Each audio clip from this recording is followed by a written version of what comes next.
Back when I was 16 years old, Vanguard was still in its infancy, running for its second year as a game in general at the end of 2012. One December morning in 2012, I recall stepping out of my history class that didn't have much reception during break, connecting to the internet on my phone and seeing Facebook blowing up with posts about some kind of restriction list, a first of its kind. Granted, we've already had restrictions before with Barkle being restricted from not being usable as a starter, but this was the first proper list containing more than one card. With Bushiroad having graced us with more restriction list news recently, or the lack thereof, I sat there and thought about what really was, at that particular time, the most impactful restriction list. However, before I even asked myself, I already knew the answer just based on my previous experience. The January 2013 restriction list in the Japanese format was a first of its kind. In light of the results of the National Championship in Japan, 3 clans received severe limitations in deck building. These were Kagero,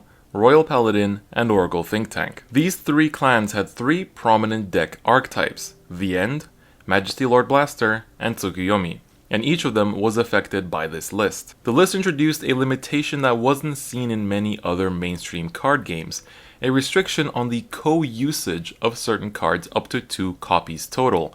The list consisted of the following: for Royal Paladin, King of Knights Alfred, Majesty Lord Blaster, and Wingle Brave. For Kagero, it was Lizard Soldier Conro and The End. And for Oracle Think Tank, it included Silent Tom, Godhawk Ichibiyoshi, and Goddess of the Full Moon Tsukuyomi. Now, in today's terms, these cards aren't seen as such a big deal. Even their standard version retrains are seen as strong cards, but not restriction worthy by today's standards, neither in premium nor standard format. However, due to the immense domination of these 3 clans for the last year of the competitive circuit, Bushiroad felt that it was time to change that. Now, to understand the impact of this restriction, let me give you some examples. If you were a Royal Paladin player, you were forced to choose between running 2 Majesty Lord Blasters, MLB for short, and not having access to your best Forerunner, Wingle Brave, or you would play 1 of each, just have a consistent searcher, and still find that 1 copy of MLB in your deck with Wingle Brave, with the risk being that an early damage check could ruin your whole game plan. Arguably, Royal Paladin received the lightest of limitations, as the deck would continue to be played competitively with an immensely low grade 3 count. Kagero's The End, being the biggest offender in that format, was most devastated. Lizard Soldier Conro was Kagero's best starter, and some premium players would argue that he still is to this day. Being able to search any grade 1 in your whole deck opened a vast majority of options, even saving you from being grade stuck by writing a grade 0 over him and searching the grade 1 for next turn, as GSS did not exist at the time. But if you, as a Kagero player, wanted to continue playing The End in any shape or form, you had to give up the card that dropped people's jaws at its first appearance. The End was a very special card at its time, not only due to its spectacular appearance, it always held this immense mind-gamey pressure as soon as it would appear on the Vanguard circle, as his attack hitting would mean the player could Cannon Blast 2 and Persona Blast, which is discarding a copy of The End, to restand him, losing no drive checks. By today's standards, this isn't all that mind-blowing, but what made The End so special and fearsome was the what-if factor. I need damage, so I should take this, but what if he has The End? His hand has 0 cards, but what if he drive checks The End? Many prominent Kagero players at the time would use this mind game nature to take advantage of The End's card design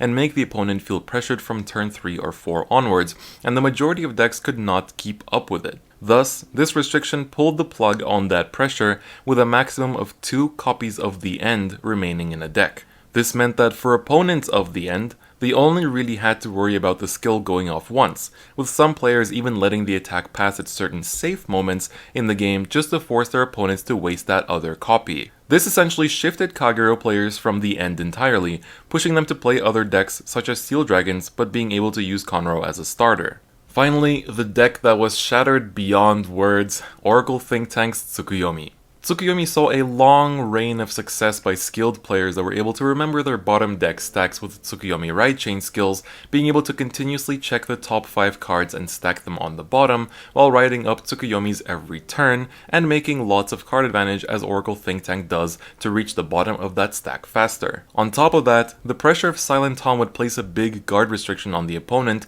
thus allowing OTT to have both an offensive push paired up with a very strong endgame goal in which Silent Tom shines even brighter. I think by now you can see how immensely this destroyed the deck.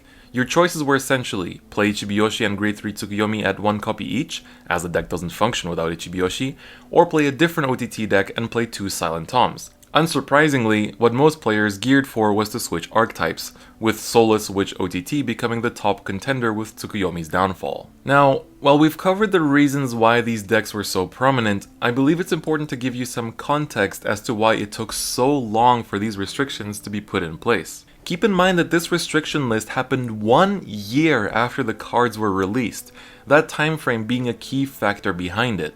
Awakening of Twin Blades, Vanguard's 5th mainline booster set, was released on January 14th, 2012 in Japan, introducing the End and MLB to the game, as well as some complimentary support for Tsukuyomi to keep her shining. However, between that release date and the restriction list's announcement date, December 10th, 2012, an entire season of the anime's product had been launched with a whole new gimmick, Limit Break. These 3 end of season 1 decks stormed through the entirety of the Limit Break format in Japan, not giving any breathing room to the decks that tried to keep up.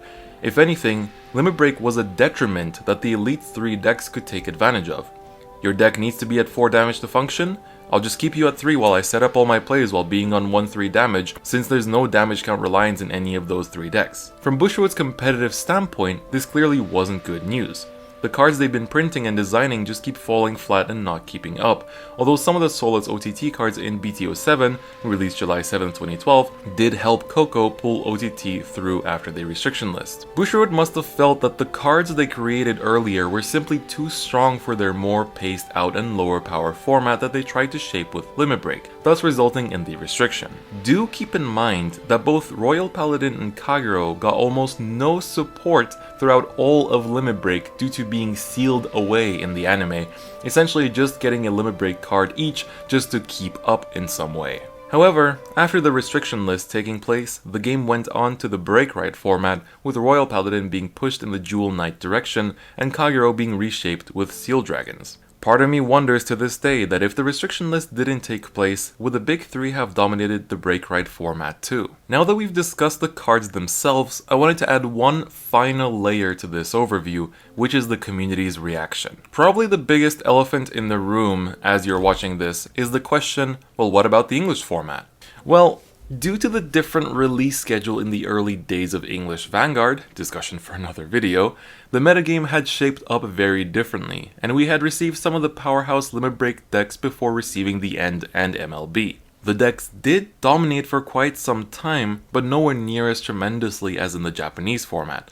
Thus, this restriction list was never implemented in the English format to this day. However, the Japanese format community had a big reaction of its own, as this was the first restriction list after all. The most noteworthy reaction of all, outside of all discussions on Facebook, Twitter, and other mediums, was a petition that was started to reverse the restriction list, with Tsukuyomi being used as the post's banner reading "Don't Make Her Cry", with Tsukuyomi being one of the most damaged decks from this restriction list. The petition argued that this isn't the right way to address the dominance of these decks, and essentially emphasized that Bushiroad should keep power creeping cards in order to make sure that the End and Co are kept in check, rather than restricting the cards and bringing down the power level, in fear that this restriction list would be announced English side one day as well. The petition, to this day, has only gathered a small number of 145 signatures. Some of the reactions on the Japanese side, as illustrated by the blog CardfightPro at the time, show that Japanese players were glad to see the End put to rest for the time being, while being sad that the MLB and Tsukuyomi decks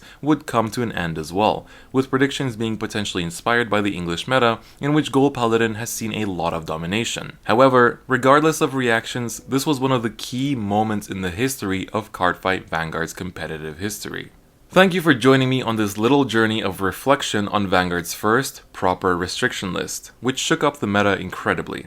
Do let me know if you enjoy these types of historical retrospective videos on the game's past, as I'd be happy to do more in the future. In the end, the game has evolved a lot since then, with a variety of dominant decks rising to the top and having to be put to sleep by the restriction list time and time again. And the potential of the standard format having such restriction lists one day has been noted by Bushiroad themselves as well. Thank you so much for watching, and I'll see you guys next time. Bye bye.